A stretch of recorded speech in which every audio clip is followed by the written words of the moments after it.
Okay, I think we're good. Do we have video? We should, yeah, we did. We did at the end last week. Soren came to check today anyway, but yes. Yeah, good. Yeah, he texted me and said that everything is good to go. Good. The only thing I'm trying. Like I said, I'm gonna get with him next week and, Let me know when. yeah, Most of the week off. cause I need to know specifically how to do it just in case. Tomorrow for zoning, I cannot be here, but I will leave instructions for Paul Rich. I didn't know if anyone else was able to be here for that.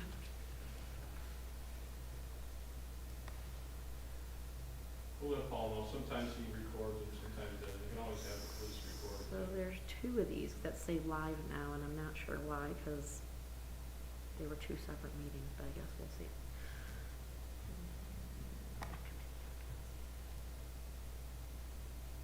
It should be rec committee that's live, but the council one's saying it's live. I'm just trying to get to the chat feature. You guys can start talking. We're live. Go ahead. Okay. Take it. I'd like to call to order the Recreation and Community Life meeting on Tuesday, November 16th at 5:30 PM. In attendance, Councilman Brian Spitzenagel, our fiscal officer, Angela Reve, Councilwoman Mary Miller, Mary. Mary's And Mary fine. Miller. yeah, Mary's Mary fine. Allen, and our mayor, and we have 3 guests, residents. I see everyone has committee members, the information that was submitted, and there's 4 things to discuss. The first thing was the event center rentals, which we also have information on that, 2-page information concerning the banquet hall, and multi-purpose room, the community room, and T.G. Young Park, and then a breakdown of revenues and expenses. These are the new ones, I assume, that we've updated these from last year. We had talked about doing that. How did we come about these figures? Where did we look? These are figures that we've had for what we charge for rentals. I gave them to you guys as a starting point so that you can start to discuss increases. And then I also gave you an income statement, which Mr. Harkay, you'll get emailed to you later, to kind of just look at some of our hard costs that go with running it, so you know where to go with the figures as you think about potentially increasing the rental So cost. this sheet is what it currently is. Yes, Right. and I don't think anything's changed. We haven't updated any pricing. So this is just all the facilities, including that facility, the community room, and the park.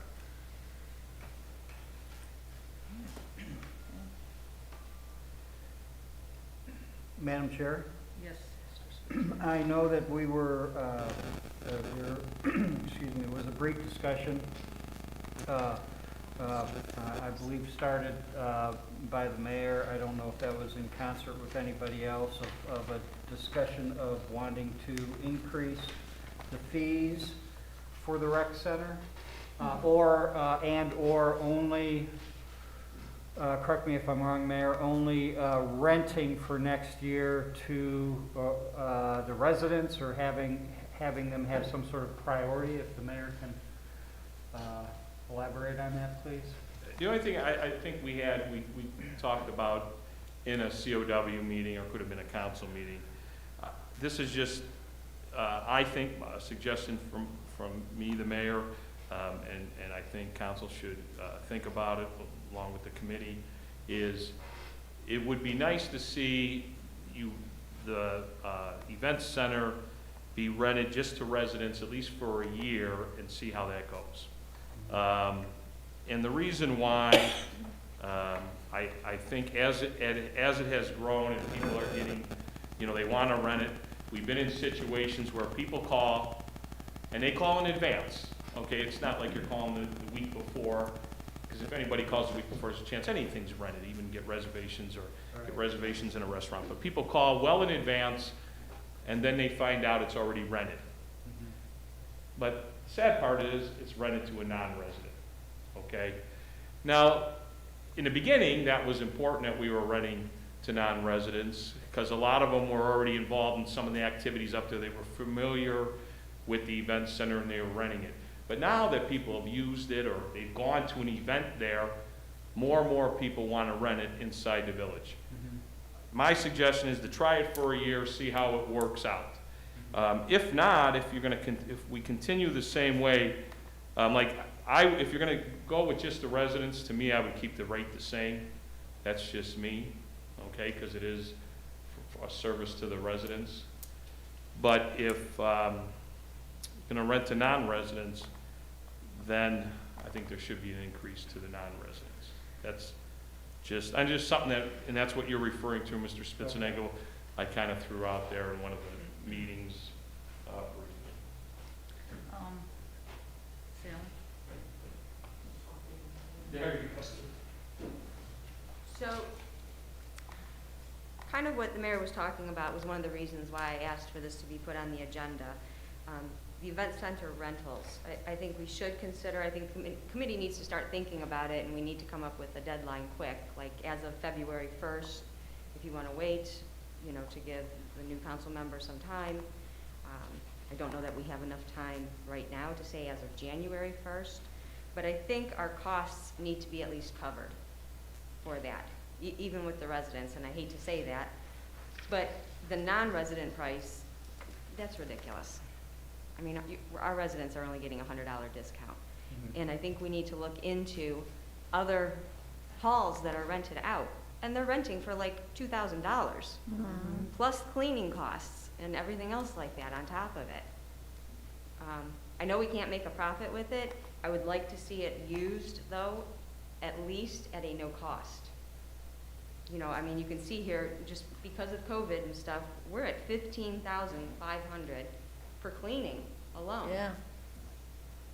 I mean, And that's an exceptional number for this year because we've also added disinfecting Right. to each of them. Right, but we don't know how long that's going to go. We're gonna actually end that. We're not obligated to do it, and so Okay. I've made the decision that we will stop. The mayor and I discussed it, and we've looked into it, and it's not required of us, It's not required. so we're gonna stop. Okay, well, that's good. That, But, that added a substantial amount of money to it. right, Yeah, there's that nothing you does. can do about 10 it. grand at least. Right.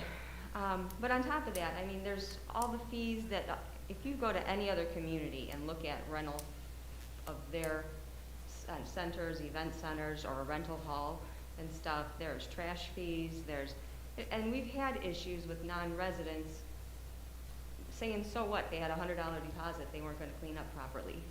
You know, so I really think what I want us to do is to start to look at this so that it's at least a no cost, a no loss to the village and stuff for the rentals.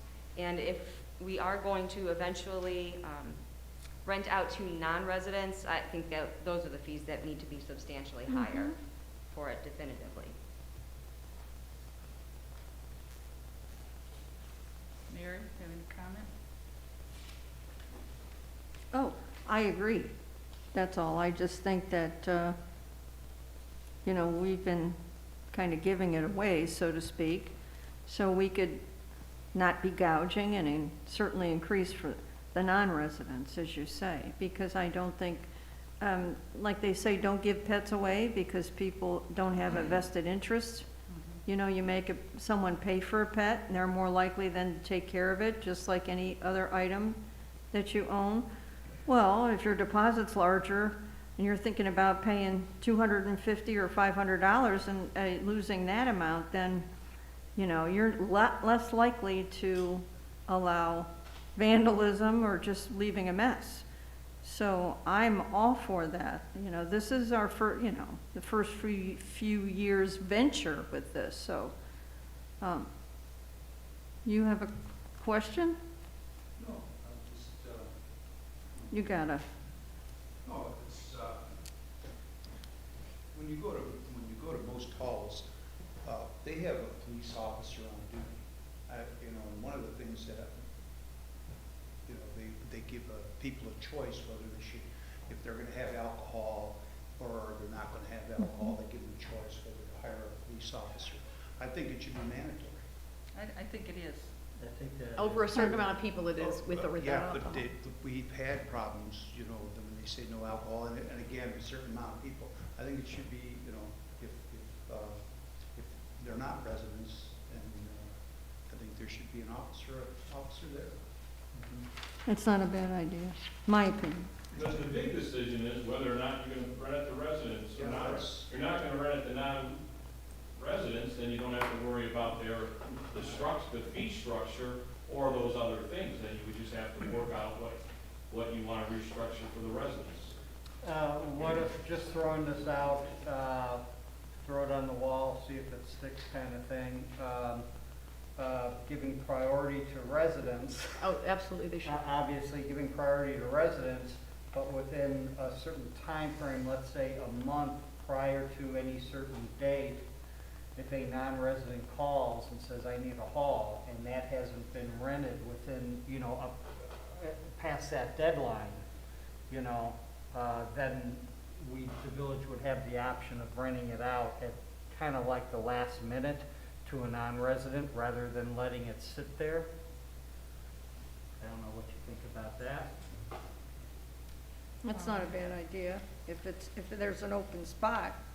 Yeah, if there's an open spot, Right. obviously residents get their priority first, but then if it's, you know, not rented within 30 days of an event, you know, or not rented 30 days out, and a non-resident calls and says, hey, I need my hall fell through, I need something, and it's not rented, you know, in that time frame. I don't know, I'm just throwing it out. I would think at that point, you're opening a can of worms to say, yes, that person can or that person can't. I think you're better off just staying residents only, at least to get through some of these bugs in order to try and break even.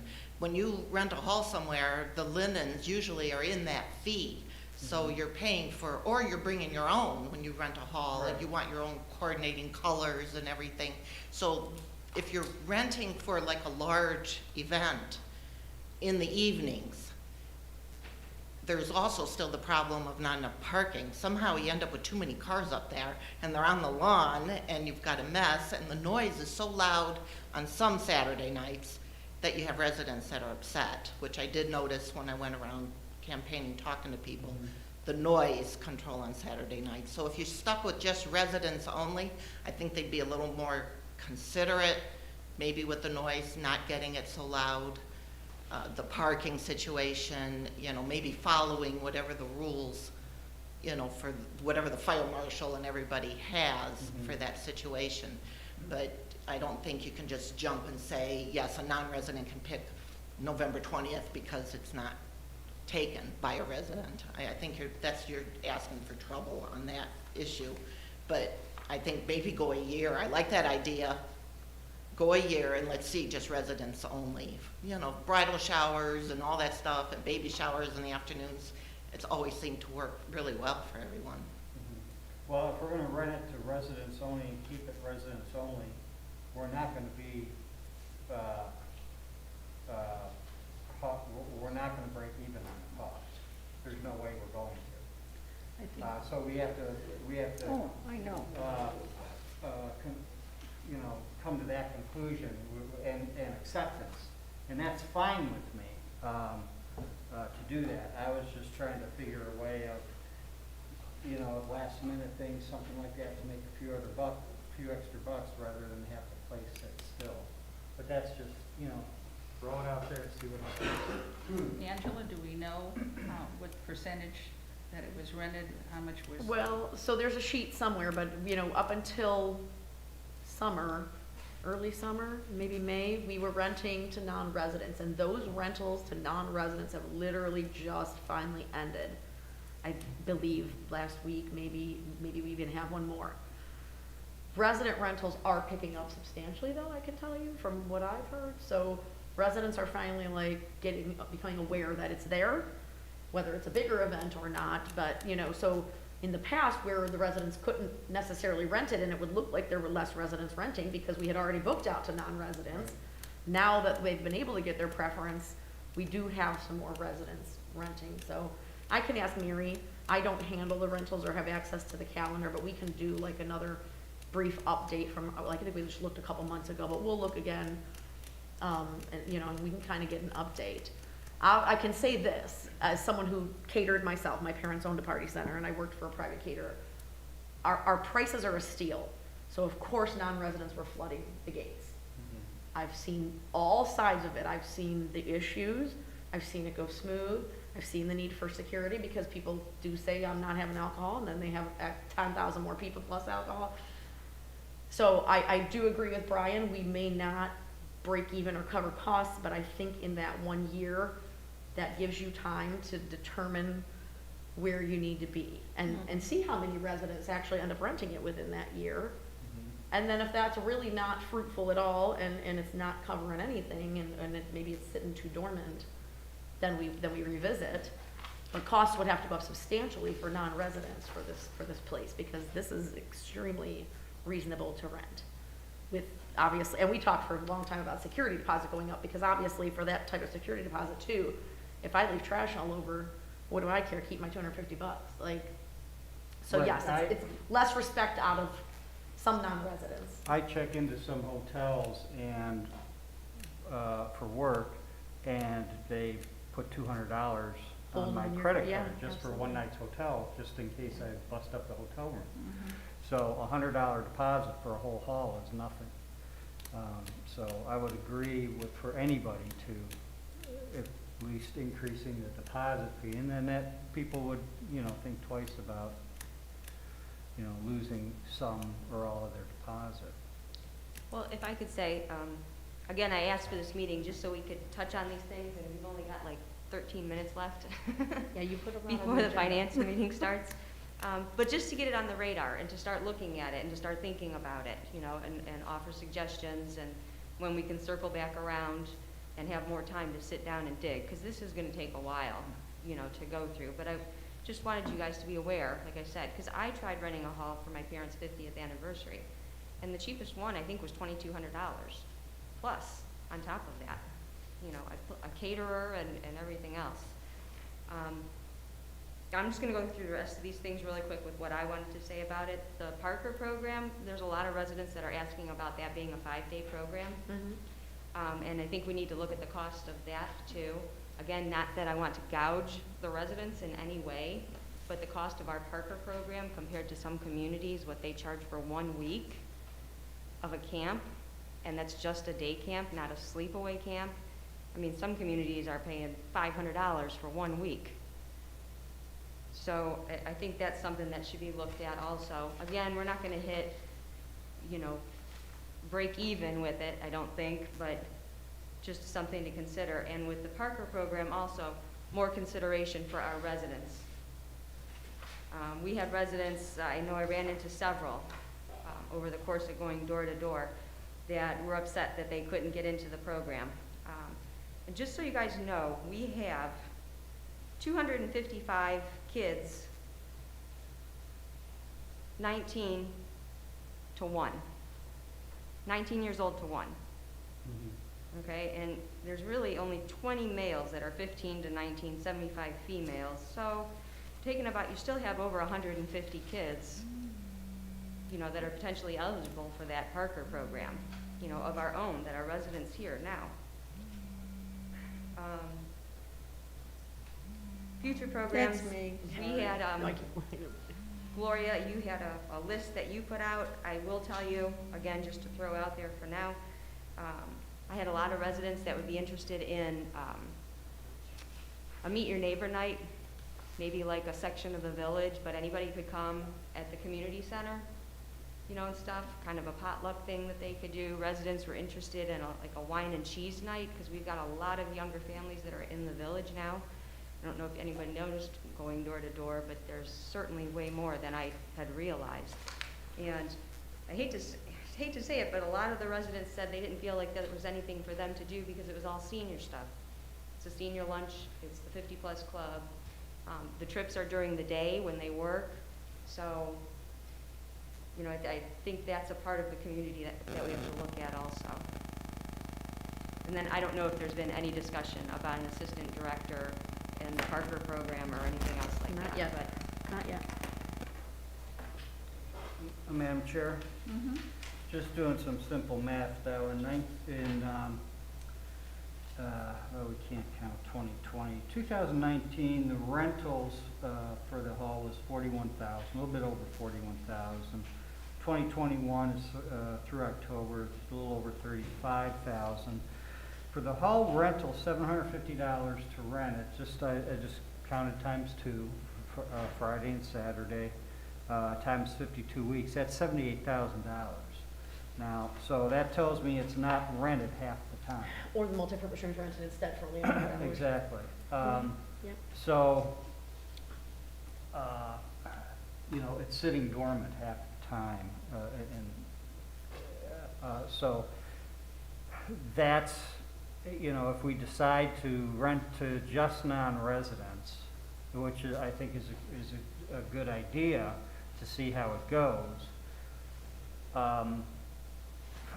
Judging by these numbers, unless it catches on more and more, I don't think we're going to get the saturation every week or almost every week. Mhm. We may go up to half-time, or we may go up to, I'd be surprised if we could rent the thing 2/3 of the time. So as far as covering costs, that's,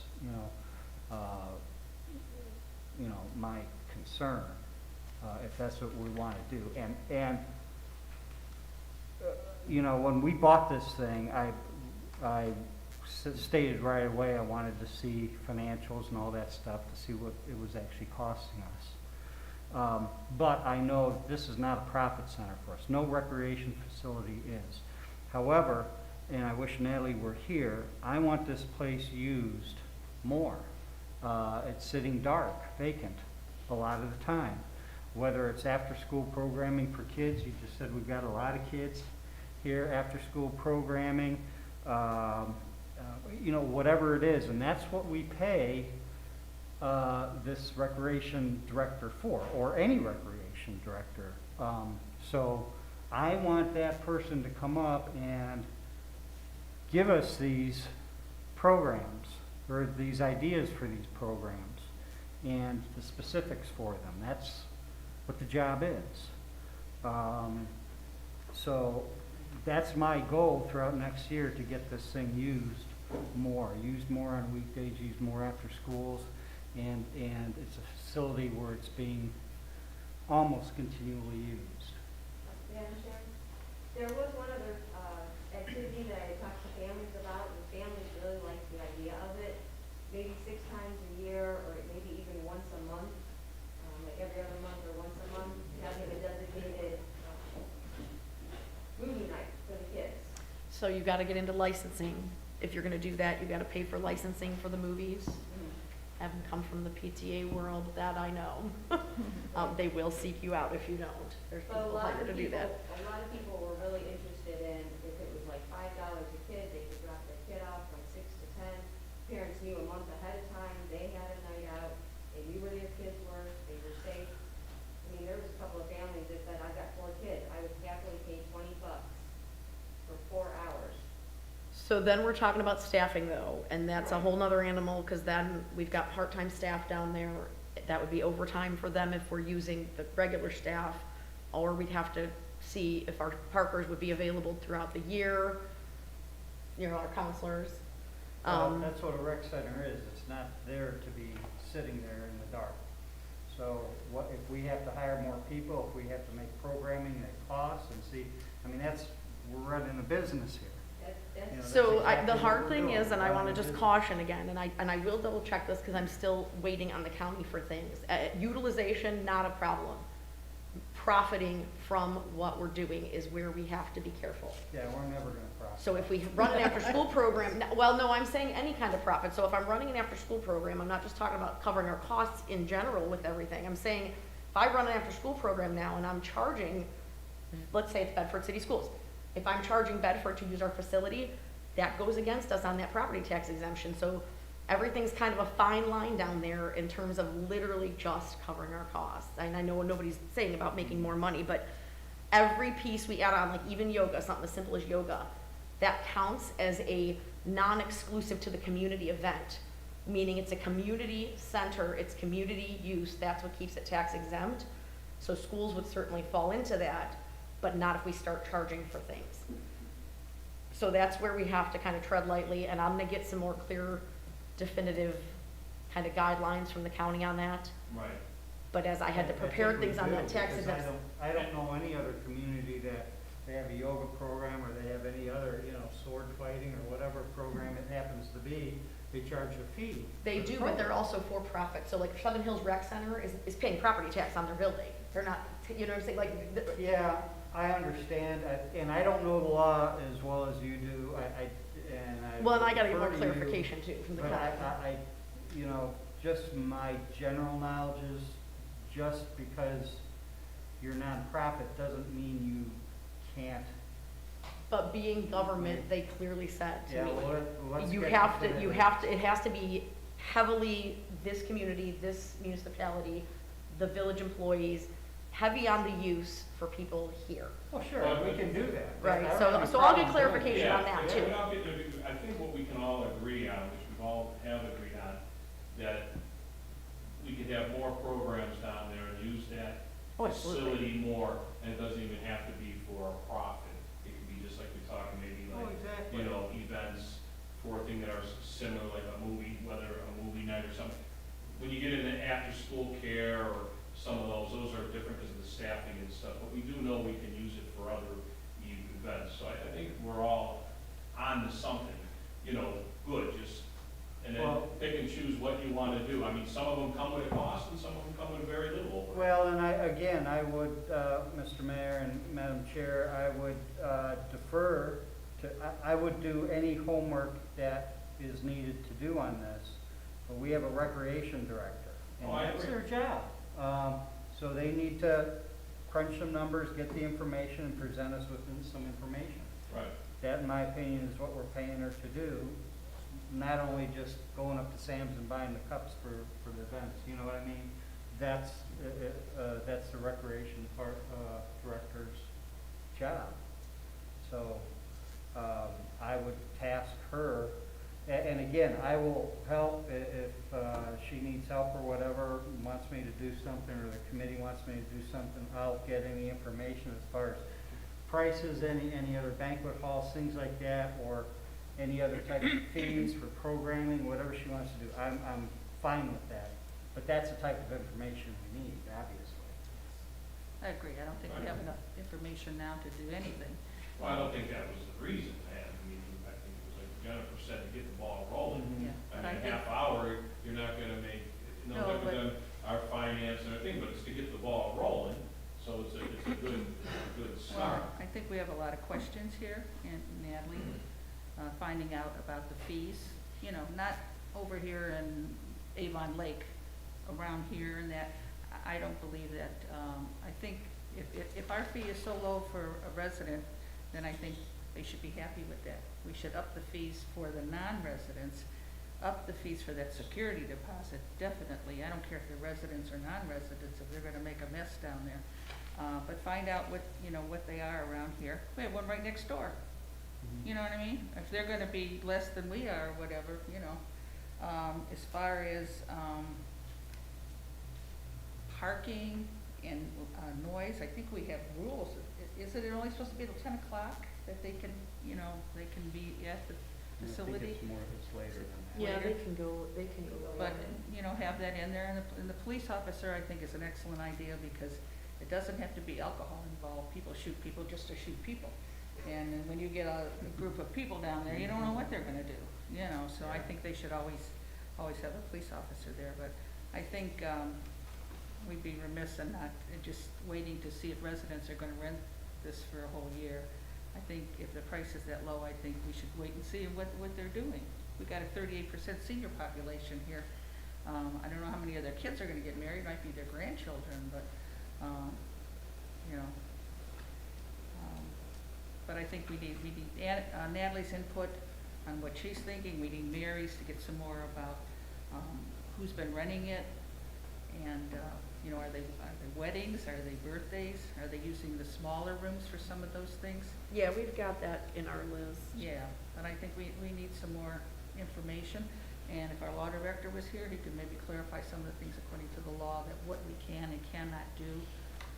I'm not I am- sure how tight and familiar John is with the county Yeah, stuff, well, but I'll like the find rec out center in for you. Macedonia, that one may be for profit, so that's, Yeah. you know, that's not gonna, then they're gonna pay tax. Do we wanna do, you know, we don't want it for profit, we wanna keep it, you know, not for profit, but, I think we need to check around here and see what these halls and different things, what people are paying, and, have another meeting concerning that. COVID has, we can't even kind of imagine the effect that it's had on people, that we could get 5,000 people wanting to run it, you know, next year, when all this hopefully is going to be over, I don't know.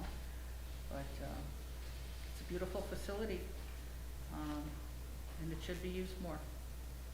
And there could be many ideas that it doesn't cost anything just to use it. But we're probably gonna have to add staff to recreation to accomplish some of that too, so. You save money someplace and spend it another. So. But I think we need to gather some more information from Natalie, and if we're going to hire an assistant recreation director too. See what that shakes down to. Any more comments? Over time. Yeah. Mr. Harkeye?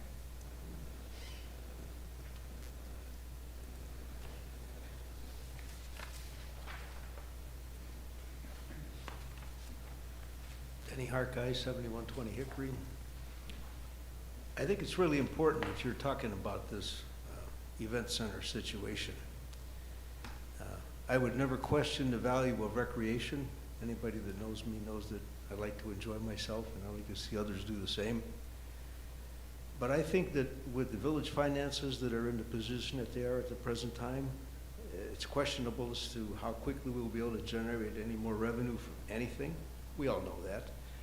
In the meantime, if the residents are not using this building and they're not enjoying this building, I think the village, all things considered, should consider disposing of it, in my opinion. Now, you can do whatever you want, and I know you will, but that thing was acquired with no input or very little input in the beginning from any residents.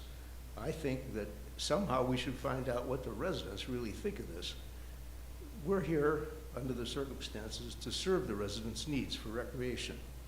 And if people aren't enjoying that thing, they're not using it. First of all, from what I know about what goes on over there, I have yet to see anything that couldn't take place right over here in a place that's already paid for, without all the consumption, the concerns, the obligations that go along with running a center like that.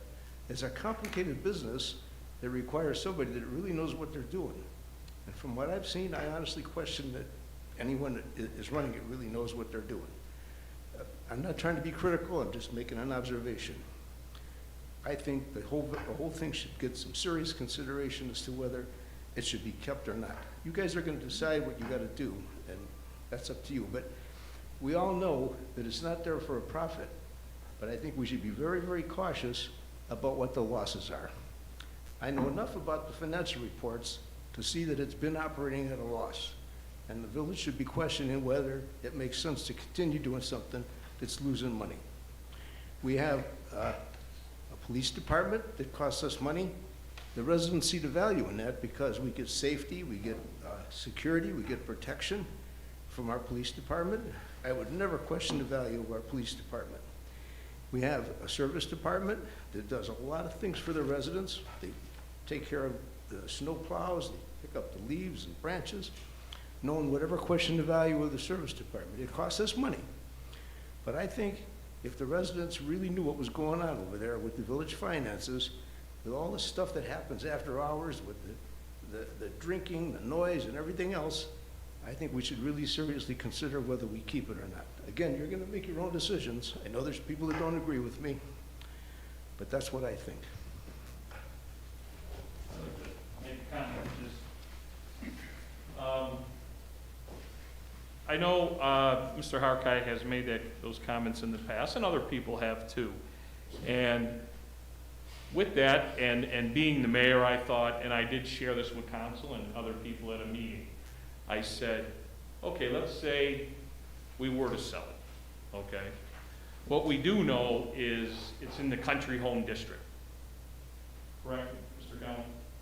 So we can't sell it to industry, we can't sell it to another business, it's either a church. I think the church or houses, okay?